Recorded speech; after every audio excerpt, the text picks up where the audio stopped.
Hello everyone, welcome to Art Space classes. तो आज हम लोग पढ़ेंगे मौर्यकालीन के सबसे फेमस स्तंभ जो रहा है सारनाथ स्तंभ के बारे में।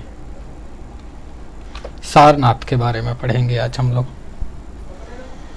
तो इस वीडियो में हम लोग सारनाथ स्तंभ और जो नया सारनाथ स्तंभ जो नया संसद भवन पर बना है उसका भी दोनों का जिक्र करेंगे, जिससे हम लोगों को काफ़ी अच्छे तरीके से समझ में आए और काफ़ी अच्छे तरीके से ऑब्जेक्टिव भी समझ में आए। क्योंकि देखिए वहाँ से भी हमारा क्वेश्चन बन सकता है, यहाँ से भी हमारा क्वेश्चन बन सकता है। इसमें हम एनसीईआरटी का कुछ बुक का स्क्रीनशॉट भी रखेंगे कि एनसीईआरटी के मैटर में क्या डिस्क्रिप्शन में क्या लिखा हुआ, उसके हिसाब से हम लोग एनालिसिस करेंगे, तब हम लोग स्टडी करेंगे। तो देखिए सारनाथ स्तंभ, अब ये सारनाथ स्तंभ के ये पिक्चर है, ठीक। अब ये सारनाथ स्तंभ जिसको लायन कैपिटल भी बोलते हैं, ये हमने देखिए स्क्रीनशॉट रखा है एनसीईआरटी का, ये एनसीईआरटी की बुक का स्क्रीनशॉट है। सारनाथ स्तंभ मौर्य पीरियड का है, जो ये संग्रहित है कि संग्रहालय में, सारनाथ संग्रहालय में संग्रहित है। इसकी मीडियम है, इसकी मीडियम क्या है? Polished sandstone. कितने सन के? 3rd सेंचुरी बीसी की है ये, 300 ईस्वी यानी मौर्य काल के बारे में। कलेक्शन कहाँ पे ये संग्रहित है? सारनाथ संग्रहालय म्यूजियम यूपी में, ठीक।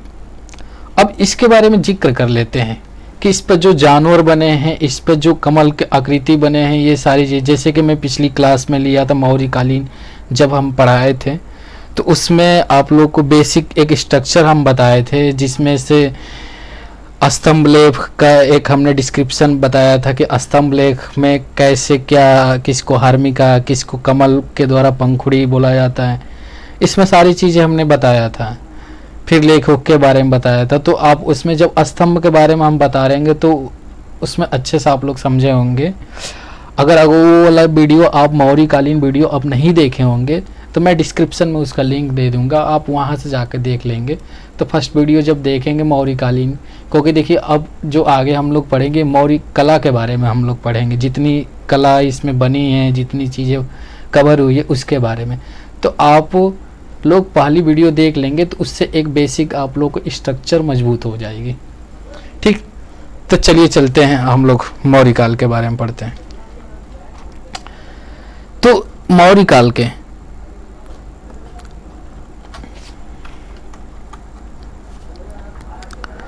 स्तंभों का प्रयोग आपको पता ही है, ये स्तंभ किस लिए प्रयोग होता था? स्तंभों का प्रयोग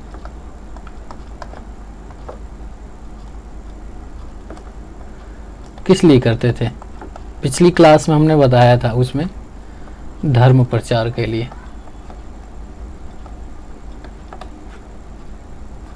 धर्म प्रचार के लिए, ठीक।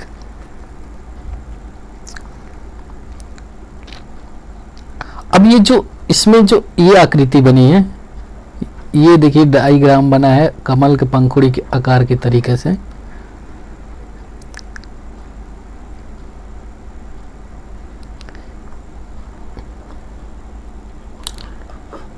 ये इसमें हम बताए थे, तो सारे के बारे में जिक्र करेंगे। अब चलिए इसमें जो जिक्र करते हैं, अब ये जो सारनाथ के जो अशोक चक्र है, ये थोड़ा सा टूटा हुआ मिला है, ये अशोक चक्र है जो हमारे तिरंगा में, तिरंगा के कलर में अल्ट्रा ब्लू कलर में शायद। अब इसमें जो कैपिटल में टोटल जो बना हुआ है, इसमें 5 कंपोनेंट इसमें है। अब जिसमें से जिससे आपको ये लोटस वाला बताए थे, तो ये घंटाकृति लोटस के द्वारा जो पिछले मौर्यकालीन में हम जिक्र किए थे, घंटा के द्वारा उल्टी पंखुड़ी के द्वारा बनाया गया घंटाकृति, ये कमल के जी। तो जैसे कि हम बता रहे थे, इसमें 5 कंपोनेंट हैं।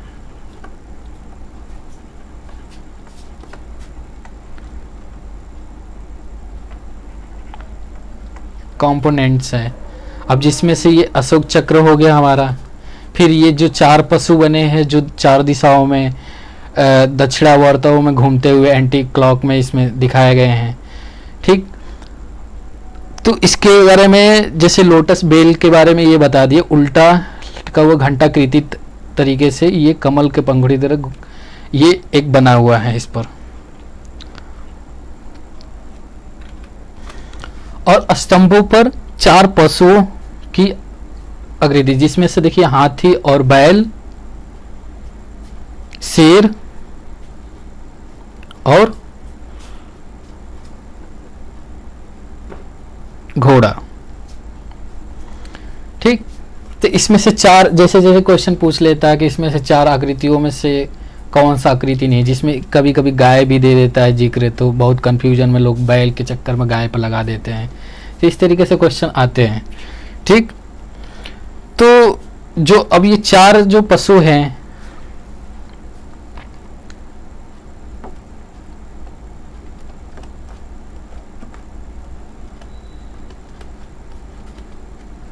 पहला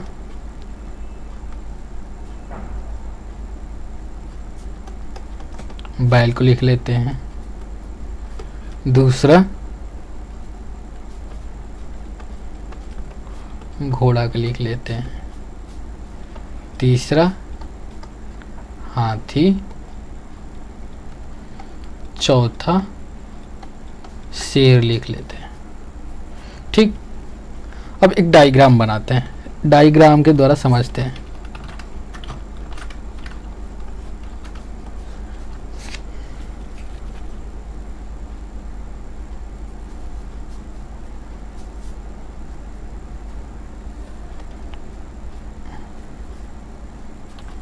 ये भी पता नहीं तो ये नॉर्थ कितने देर तक चलेगा?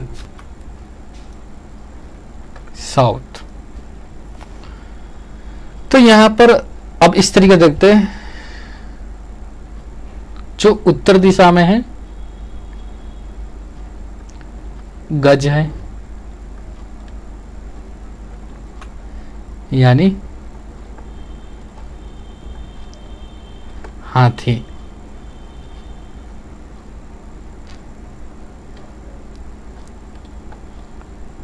पश्चिम साइड में अश्व यानी घोड़ा। साउथ साइड में सिंह और ईस्ट साइड में वृषभ यानी बैल। ठीक,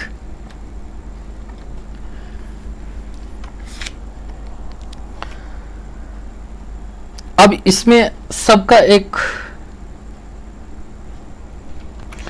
प्रतीक है। अब प्रतीक में जो उत्तर दिशा में गज है, ये किस चीज का प्रतीक है? किस चीज के प्रतीक करता है? तो गज चातुर्य,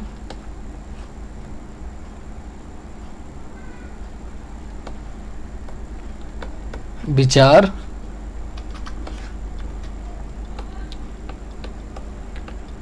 शीलता।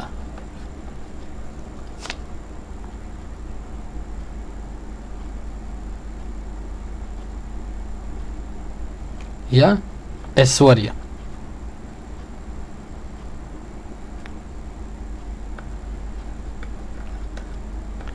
ऐश्वर्य की प्रतीक करता है। ठीक, अब पूर्व दिशा में, अब चलिए घोड़ा की बात कर लेते हैं।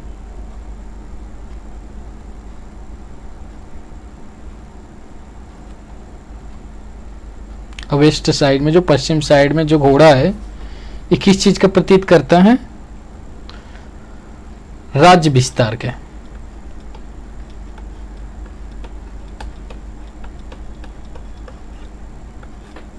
राज्य विस्तार का प्रतीक करता।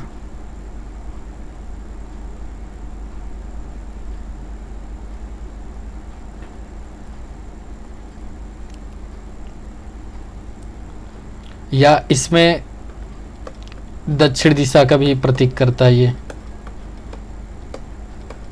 इसलिए कि ये दक्षिणावर्त में घूमते हुए ऐसे दिखाए गए हैं इस तरीके, तो ये दक्षिण दिशा में घूम रहा घोड़ा इस तरीके से। तो आप ये याद रख सकते हैं, राज्य विस्तार इंपॉर्टेंट है।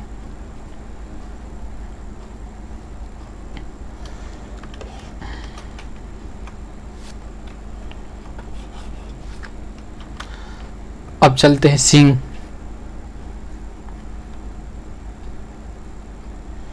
अब सिंह किस चीज के देता है? स्फूर्ति,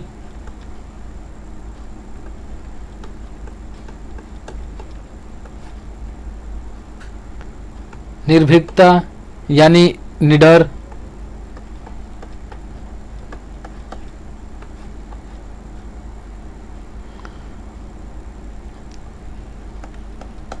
सॉरी ये वर्ड याद रख सकते, इस चीज का प्रतीक करता है। अब बैल,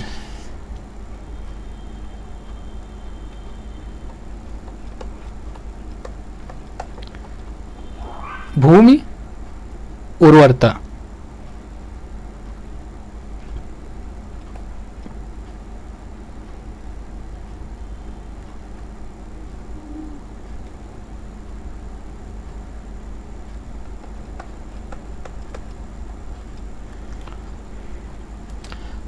सब जितने हैं इस डायरेक्शन में जा रहे हैं, क्लॉकवाइज डायरेक्शन में जा रहे हैं। जैसे ये घोड़ा दक्षिण की तरफ, फिर इधर, फिर ये जो घड़ी के जो सुई घूमती इसी हिसाब से चल रहे। एक इस पर बना है ये डायग्राम, याद रख सकते, इस तरीके से चल रहा पूरा।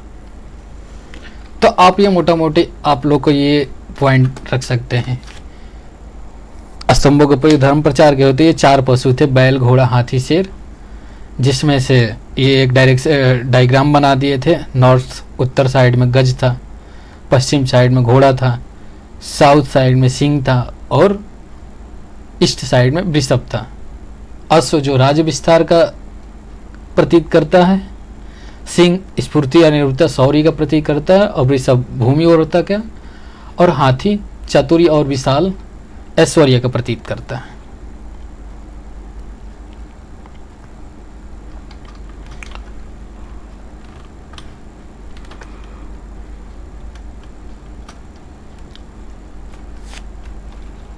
अब जान लेते हैं एनसीईआरटी किताब में क्या लिखा हुआ है। एनसीईआरटी किताब को मैच कराते हुए हम लोग पढ़ते हैं।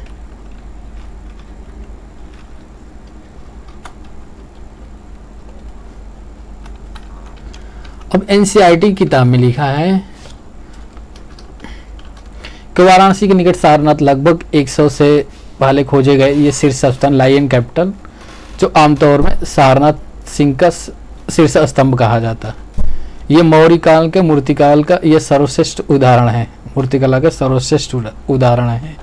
ये भगवान बुद्ध द्वारा धर्म चक्र प्रवर्तन में यानी प्रथम उपदेश के ऐतिहासिक घटना की स्फूर्ति का अशोक द्वारा बनवाया गया था। अब ये पॉइंट याद रख सकते, बुद्ध के धर्म चक्र परिवर्तन यानी प्रथम उपदेश के देने के ऐतिहासिक घटना के स्फूर्ति में सम्राट अशोक द्वारा बनवाया गया था। ये पॉइंट हम ध्यान रख सकते हैं। अब दिख रही होगी। अब ये सील मूलतः 5 अवयव भाग में है, जैसे कि हमने बताया। स्तंभ सब जो अब कई भागों में टूट चुका है। एक कमल घाटिका के आधार पर जो हमने ये बताया ही है, इसके बारे में जिक्र किया, ठीक।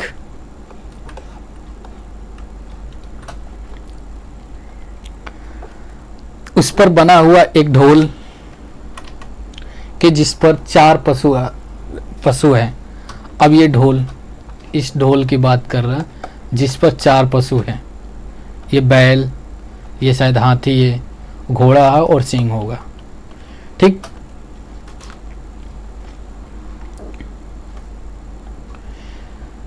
अब ये उस पर बना हुआ एक ढोल के जिसमें 4 पशु दक्षिणावर्त यानी क्लॉकवाइज,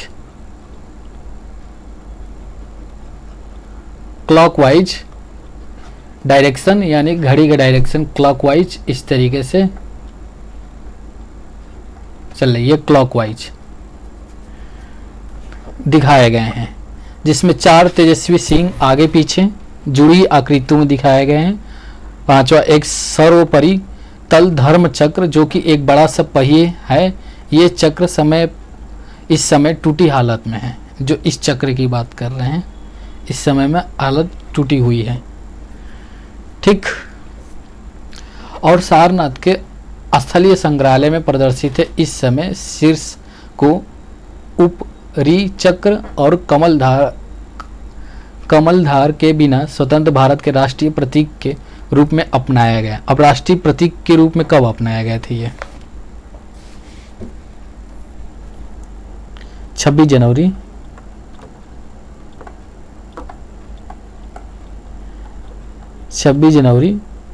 1950 में ये अपनाया गया था। ठीक। अब सारनाथ के पुरातात्विक संग्रहालय में सुरक्षित में रखे गए एक सिंह शीर्ष पर बनी एक वेदिका में 4 सिंह एक दूसरे से पीठ जोड़कर बैठे हैं। यहाँ से एक बार शायद केबी में क्वेश्चन पूछ लिया था कि जो शेर है एक दूसरे से बैठे हुए हैं कि खड़े हुए हैं, क्या है? तो यहीं पर 4 सिंह एक दूसरे से पीठ जोड़कर बैठाए गए हैं। ये क्वेश्चन ये केबी में शायद आया था। यहाँ से शेरों को चारों आकृति अत्यंत प्रभावशाली एवं ठोस है। प्रतिमा के कास्य स्मारकीय विशेषता स्पष्ट दृष्टिगोचर और शेरों को चेहरे का पेशी विन्यास बहुत सदृश प्रतीत होता है। ओठों को विपर्यस्त रेखाएं और ओठों के अंत में अनेक फैलाव का प्रभाव यह दर्शाता है कि कलाकार अपनी सूक्ष्म सृष्टि के मुख पर स्वाभाविक चित्रण करने में सफल रहे। ऐसा प्रतीत होता है कि मानो शेरों ने अपनी सांस भीतर रोक रखी है। ठीक। केसर रेखाएं तीखी हैं और उनमें उस समय प्रचलित परंपराओं का पालन किया गया। प्रतिमा की सतह अत्यधिक चिकना या पालिश किया गया है। जैसे हमने बताया सैंड, इसमें मौर्यकाल में पालिश देखने को मिलेगा इस तरीके से, तो इस जिक्र हुआ है। जो मौर्यकालीन के मूर्तिकला के एक खास विशेषता रही है। शेरों के घुंघराले आईली रास आगे निकली हुई है। ये पॉइंट हम यहाँ से ध्यान रख सकते हैं, आगे निकली हुई है। शेरों के शरीर के भारी बोझ पैरों के फैली हुई है और मांसपेशियों के माध्यम से बखूबी दर्शाया गया है कि शीर्ष फलक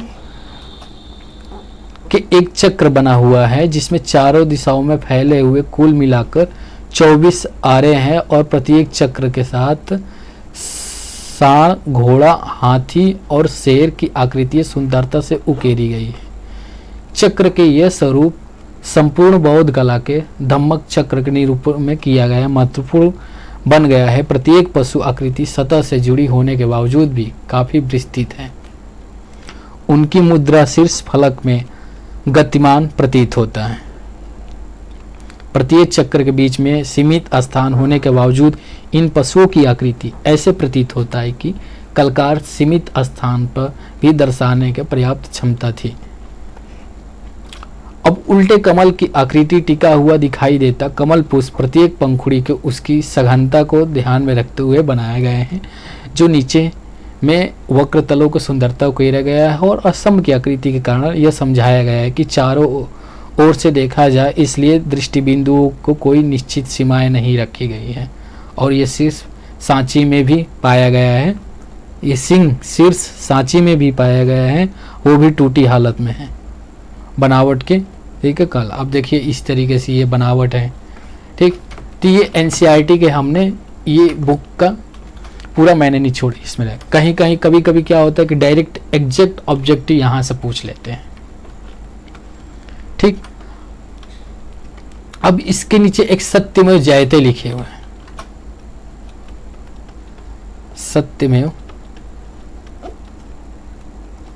जयते। अब ये किस निषद से लिया गया है? मुंड कोपनिषद है यहाँ से ये सत्यमेव जयते लिया गया है। ठीक, तो यही मोटा मोटा सारी चीज़ एक जानकारी है।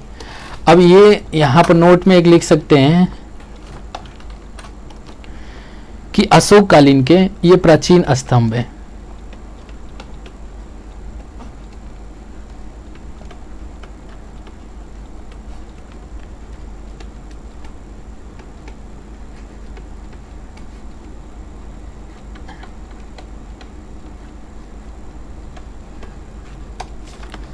प्राचीन स्तंभ है। तो ये रही है हमारा सारनाथ स्तंभ के बारे में थोड़ा छोटी सी एक जानकारी, जो एग्जाम पॉइंट व्यू से आप लोग इसको देख सकते हैं, और बाकी ये एनसीईआरटी के डिस्क्रिप्शन रख दिए हैं। अब साथ में ही हम लोग पढ़ लेते हैं जो नया संसद भवन पर बनी है सारनाथ स्तंभ, इसके बारे में जान लेते हैं। तब ये सारनाथ स्तंभ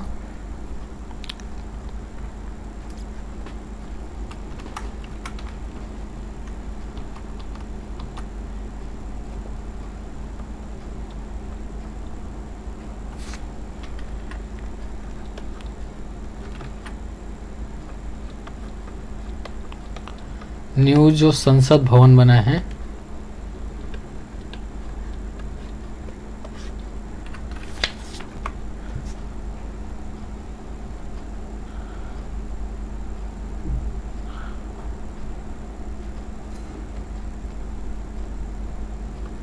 छः 6.5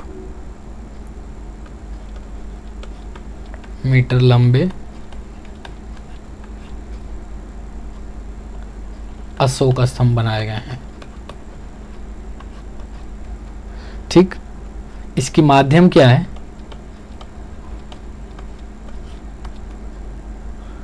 कांच से है।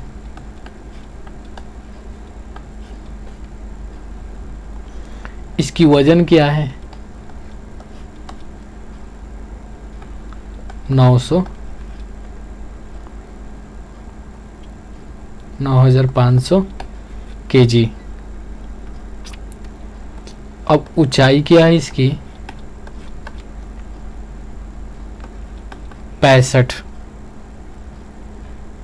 अब इसकी जो कलाकार है यानी इसके आर्टिस्ट कौन है?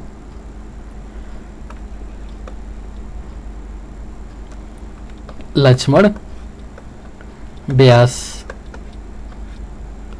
जो राजस्थान के कलाकार हैं। इन्होंने काफ़ी सारी मूर्तियां बनाई हैं। जो उदयपुर में जाएंगे तो 57 मीटर के महाराणा प्रताप की मूर्ति भी इन्हीं बनाई है। फिर बहुत सारा मेन जगह पर ये शहरों में काफ़ी सारी मूर्ति लक्ष्मण व्यास जी ने बनाया है।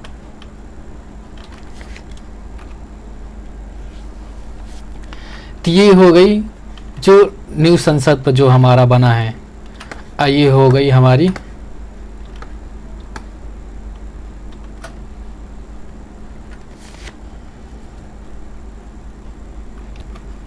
ठीक।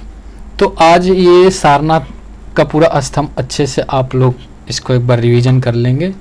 ठीक, और दोनों साथ में हमने आज ये भी पढ़ा दिया न्यू संसद भवन के बारे में, मोटा मोटी जो पॉइंट है, जो यहाँ से जो ऑब्जेक्टिव बन सकते हैं, ये हमने मोटा मोटी आप यहाँ से बता सकते हैं, ये आप याद रख सकते हैं। अब बाकी हमारी रही सारनाथ स्तंभ से स्तंभों का प्रयोग एक बार रिकॉल कर लेते हैं। स्तंभों का प्रयोग धर्मचक्र पर प्रचार के लिए होते थे। 4 पशु होते थे, बैल, घोड़ा, हाथी, शेर। अब ये नॉर्थ साइड में गज होता था जो चातुर्य, विशाल और शीला ऐश्वर्य का प्रतीत करता था, और जो ईस्ट साइड में बैल होते थे भूमि और उर्वरता का प्रतीत होता था। सिंह जो साउथ साइड में है ये स्फूर्ति और निर्भरता शौर्य का प्रतीत करता है। घोड़ा और राज्य विस्तार के लिए प्रतीत जो पश्चिम दिशा में होती थी। ठीक, इस तरीके से ये जो हमने फिगर एक बार दिखा दिया था आपको। इसमें टोटल जो कंपोनेंट्स थे ये 5 थे, यानी कि ये सब एनिमल्स मिला के और चक्र मिला के सारी चीज़ें। ये यहाँ पर हम एनसीईआरटी के जैसे फिगर अपना स्क्रीनशॉट लगा दिए हैं। आप यहाँ से सारी चीज़ नोट डाउन कर सकते हैं। यहाँ से एक बार ये सारी चीज़ें एक बार आप लोग रिकॉल कर लीजिएगा, जिससे यहाँ पे एग्जैक्ट कभी कभी वर्ड टू वर्ड क्वेश्चन यहाँ से पुटअप हो जाता है। आयु रही न्यू संसद वाला। तो आज की क्लास यही समाप्त करते हैं, मिलते हैं नेक्स्ट क्लास में नए टॉपिक के साथ। मौर्य काल का ही इंटरेस्टिंग टॉपिक जो होगा उसी के साथ मिलते हैं। आज के लिए इतना ही। जय हिंद, जय भारत।